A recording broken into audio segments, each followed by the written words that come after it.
ইরানের বিরুদ্ধে নতুন করে সামরিক পদক্ষেপের ইঙ্গিত দিয়েছেন মার্কিন প্রেসিডেন্ট ডোনাল্ড ট্রাম্প। কুয়েতে ড্রোন হামলার প্রতিহতের দাবি করেছে দেশটির সেনাবাহিনী। হরমুজ প্রণালীর কাছে ওমান উপকূলে হামলার শিকার হয়েছে একটি তেলবাহী জাহাজ। এদিকে গাজায় যুদ্ধবিরতি ও হামাসের নিরস্ত্রীকরণ পরিকল্পনা নিয়েও নতুন করে চলছে আলোচনা। মধ্যপ্রাচ্যের সংঘাতের নতুন অধ্যায়ের ইঙ্গিত দিচ্ছে ওয়াশিংটন। সপ্তাহের শেষে ইরানে নতুন করে হামলা চালানোর পরিকল্পনা করছে যুক্তরাষ্ট্র।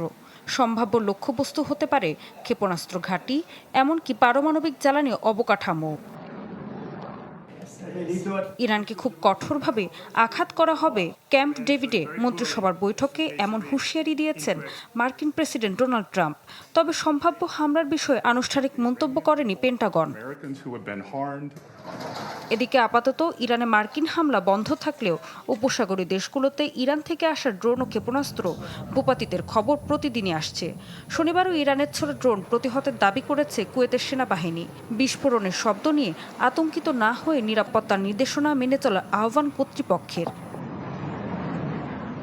এছাড়া হরমুজ প্রণালীর কাছে ওমান উপকূলে একটি তেলবাহী জাহাজ অজ্ঞাত প্রজেক্টাইলের আঘাতে ক্ষতিগ্রস্ত হয়েছে।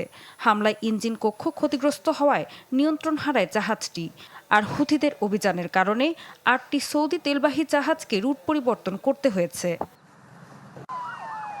এদিকে যুক্তরাষ্ট্র ফের হামলা চালালে মার্কিন ও ইসরায়েলি স্থাপনা সহ গুরুত্বপূর্ণ অবকাঠামো লক্ষ্য করে পূর্ণাঙ্গ জবাব দেওয়ার হুঁশিয়ারি দিয়েছেন ইরানের শীর্ষ কর্মকর্তারা।